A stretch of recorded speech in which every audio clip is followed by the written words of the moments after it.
እናቶች ከማለት ከኛ መንግስታዊ ቡድንም ሆነ ከማንኛውም ነፍሰ ጡር በነበሩበት ሰዓት ወደዚህ እንዲቆዩ እንልካቸዋለን።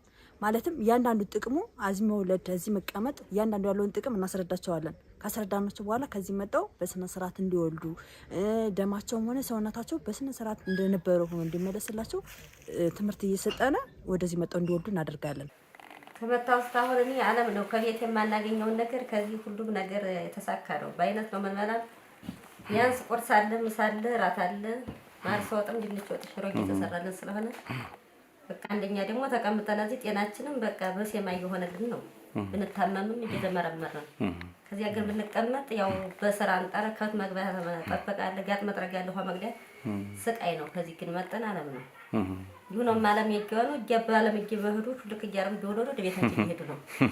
ስለዚህ ጤናችን ለመጠበቅ ደስ ሰላላን እኛ ደስ ይያለን ነው ተቀምጠን በደስታ ከዚህ ዋናው መሰረቱ ምጥ መውለድ ለራሳቸውም ሆነ ለጽንሱ ጥሩ ጠቀሜታ አለው። ማለትም እሱ እዚህ ሲወልዱ ሲከታተሉት ዶክተሮች በስነ ስርዓት ያለውን ነገር ይነግሯቸዋል። ጽንሱ እንዴት እንደሆነ ያውቃሉ፣ የት እንዳለ ምን እንደሆነ ይሰማሉ። አንትራሳውንድ በሙሉ አለ፣ ምንም ይጎላቸው ነገር የለም። በአጠቃላይ እንደዛ ስለሆነ በስነ ስርዓት ወልደው ያለውን ነገር ተረድተው ይሄዳሉ ልጆቻቸውን ይዘው ማለት ነው።